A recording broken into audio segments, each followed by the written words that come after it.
Just gathering up the audience. 40 more seconds to go. Can you hear the crickets? I got the window open. Got the window open over there because it's so beautiful. But there's crickets. Well, that's pretty much what you hear from the audience side on any Triangle Talk Show podcast, isn't it? Isn't it? Okay, here we go. 3, 2, 1. Let's do a show. And this is just going to be episode harvesting. I'm gonna do a number. No real reason to do an audio podcast on this because it's all pictures and stuff, but we'll do it anyway because that's what it takes to do an episode with a number on it. It also takes this. From the studio, in the bonus room, above the garage, on the north side of Cary, at the foot of Mount Belzoni, this is the Triangle Talk Show. Let's cut the crap, kid. I want to know what the big talk's all about. I don't think we should talk about this. Then we talk all night. Let's give them something to talk about. Another night of hearing myself talk. Stop me if you've heard this one. Talk is cheap, yo. Yeah. With a little less talk and a lot more action. I don't wanna Talk to me. Let's tell it like it is and how it could be. How it was and, of course, how it should be. keep that motor mouth moving morning, noon, and night. If you keep on talking, baby, you know you're bound to drive me away. Now I discovered that if I use the metal end of the hammer on the triangle, it makes a much better ding than if I use the little plastic coated end. That's hard to hit anyway. Yeah, it's very soft. But use the metal end. Still got to hit it right though. There we go. That was a good hit. Episode 118. Yeah, we're episode harvesting at this point. October 15th, 2020, live and in person. Well, that could mean so many things. Another obscure title, but in this case it happens to be because today is the first day of in-person voting in North Carolina, October 15th. Yay. Irrelevant to me because I went and voted absentee, early, by mail, except by actually dropping off the, by the way, I'm Gary Pierce. I'm Mr. October, and I voted. I went and dropped mine off at the Board of Elections on Monday, and I've checked the ballot tracks tools. They changed things around a little bit on their website. For one thing, we have some statistics here to look at. 7,288,731 registered voters. About 1.3.5 million absentee ballots were requested. That's mail me the absentee ballot, please. And as of 5 a.m. this morning, like I say, I haven't added them up for the rest of today, a little over 500,000 have been returned, either in the mail or the way that I did it, by carrying it to the Board of Elections. By comparison, in just the first day of voting in person, almost half that many were cast just by people showing up to the in-person voting. So 533,678, a little over 500,000 absentee votes cast by mail, by drop-off, and about 230,000, almost half that number, by people just showing up at the early voting polls in the first day. Gives you an idea what we might accept. or expect. So if you want to do the ballot tracks thing, things have moved around a little bit. This is the homepage for ncsbe.gov, North Carolina State Board of Elections, ncsbe.gov. The way to track your absentee ballot has shown up here. You know, I don't know if you vote in person, if that's going to show up on the ballot tracks thing. I guess it's not, because I mean, why? It'll show up on this page where the number of people that have voted appears. It's going to show up there. I guess there's no reason to have it show up in the ballot tracks, because it was counted. You stuffed it in the little machine. You saw it get counted right there. And that's all that they're counting from the ballot tracks. They're not actually counting up the votes yet. They're just indicating that you have voted. And so back to looking at this. Click on Track My Absentee Ballot, and you'll get to here, the absentee ballot tools and the absentee ballot tracking, ballot tracks. I mean, you can still request a ballot. You can still ask for them to mail you one.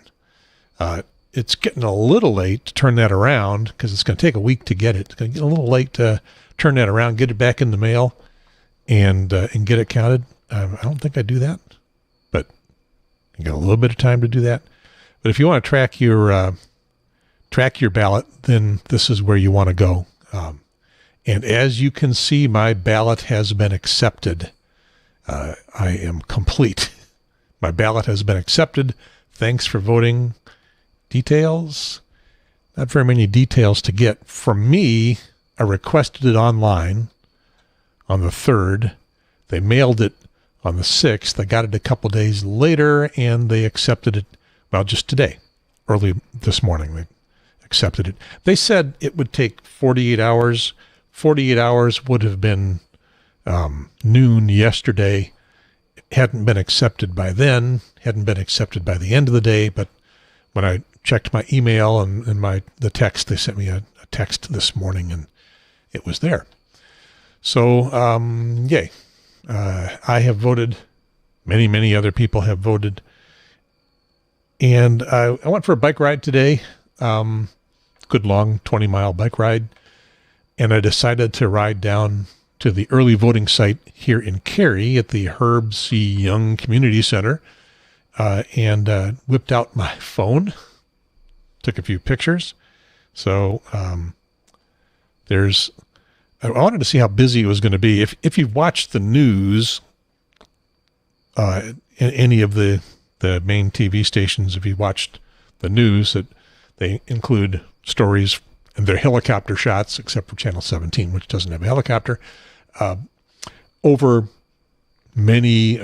several early voting sites. We got a lot of them in Wake County, and even more of them in the counties surrounding Wake. So they send up the helicopter, and they send reporters out, and lots of long lines. They reported hours and hours worth of people waiting.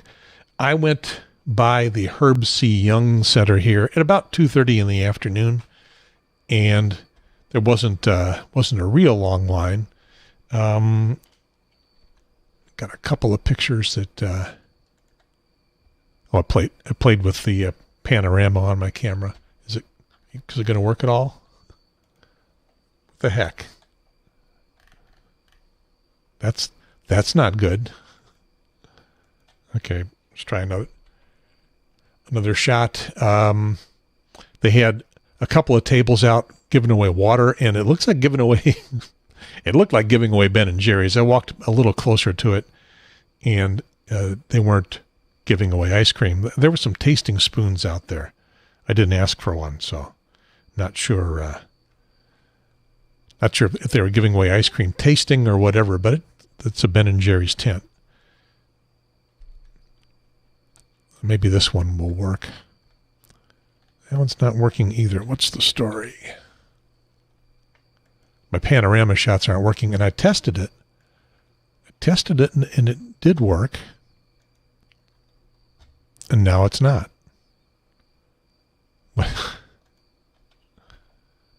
You piece of crap. What's the problem?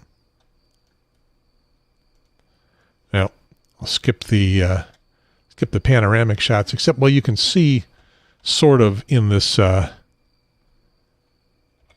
shot. Pretty good long line. Okay, nothing's working for me here. Oh well. So I did one quick interview. Roland, how long was the line until here? It was about, You documented it. yes, I did. 41 minutes. Not too bad. Right. So this is the first day of in-person voting. How come in-person rather than mail it in? Just personal preference, but I have the mail-in all set to go if necessary. So you had a plan A and a plan B, Yes, and you went with whichever. yes. All right? Something about doing it in person. Absolutely. Okay, thank you. That's You're it. welcome. Okay, so a quick interview, and let me back up. A little bit. Over here on the left, and I can't zoom in or make this work. We are Oh, rolling. How long? stop! Totally lost control of all of my technology. Yeah, it's just not going to work. Anyway, if you look over here from the right to the left, this is a panoramic shot, but she said about 41 minutes, and she was standing right about here. Probably had another 5 or 10 minutes to wait until she got in at the site. So that was about 2:30 this afternoon. So not the multiple hours of waiting that had been reported at some other sites, but earlier in the morning it could have been longer. Later today could have been longer. Closed about an hour ago from when I'm recording this. And then it occurred to me, well, we talked about doing the drop off, voting from your car, what the possibilities for doing that were. And so I took a look there. It's happening in the parking structure that you can sort of see in the background there. And this was the sign that told you what you could do if you wanted to do curbside voting. You want to vote from your car. You may vote curbside if you are unable to enter the voting place without physical assistance due to age or disability.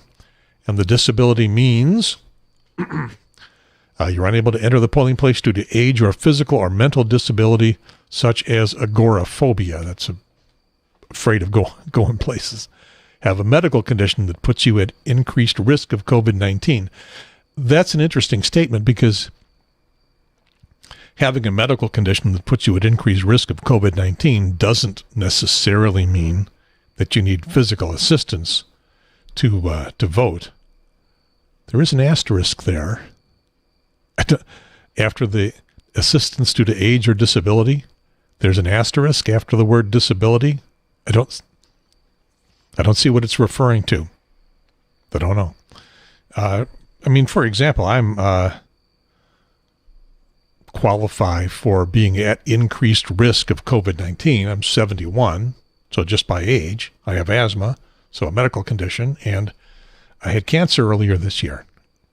That's three good solid COVID-19 strikes.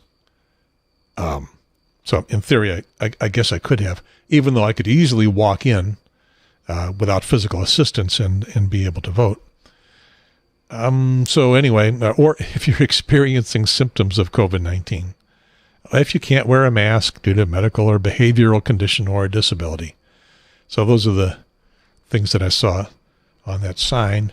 There were a lot of people that were in line for it. This shot is a line of cars, and it's about half the cars that were in line. That you can see some of them in line in the main part of this shot, and then around the corner there's a few more, and we'll take the camera around the corner in just a little bit. So I'm seeing 1, 2, 3, 4, 5, 6, 7, 8, 9, 10, maybe 15 cars in line. It didn't seem to be moving very fast, but it wasn't also building up real fast. So go around the corner, and that's the next car to get service, waiting for someone to let them in. And then it's over on the left there that they have people park, and then the people will come bring you the ballot so that you can vote from sitting inside your car. You don't have to go anyplace. So once a parking spot opens up, they'll bring the next car in. That's what it looks like. Showing the parking spots, each marked with curbside voting, and just a look from the other direction. You can see the cars there in the background that are waiting to come in, and the cars that are sitting and parked, and the empty spots there are for disabled handicap parking for people who are going to go in anyway. It looks like it's going to be huge. I'm looking forward to seeing those numbers add up, and they'll be telling us about it every day on the news. And so go vote. Oh, just looking at the pictures that I took, looks like people were doing a halfway decent job of social distancing. There's not 6 feet between everybody, but there's a fair amount of distance. It also looked like mask wearing was pretty much universal. I didn't see any voter intimidation, any groups of Trump thugs out there not wearing masks and breathing heavily and kind of trying to disrupt the folks that are in line. So none of that was happening here, but then this is Cary, and this is Cary. Don't know what's happening in Johnston County or other parts of the state. I suppose if that sort of thing is happening, we will hear about it. That's it. That's what I wanted to show for this episode. This has been episode 100. How long have we been going? Well, I've still managed to squeeze it out to 19 minutes. That's not bad. That is the ideal length for a podcast episode, I have been told. By who? I don't know. Go to podcast meetups and stuff and hear statistics and hear the ideal length. 20 minutes, 40 minutes, the length of a commute. There's no more commutes anymore. People aren't doing that anymore. So definitely not the 2 hours that the typical Triangle Talk Show goes, except there's also some folks out there that say, yeah, those long form podcasts, they're very popular. Clearly they are for us. We bring in tens of thousands of seconds of people watching over the course of a month. Episode 118, voting live and in person, October 15th, 2020. I'm Gary Pierce. I am Mr. October. I voted on the Triangle. Does sound good there. Talk show.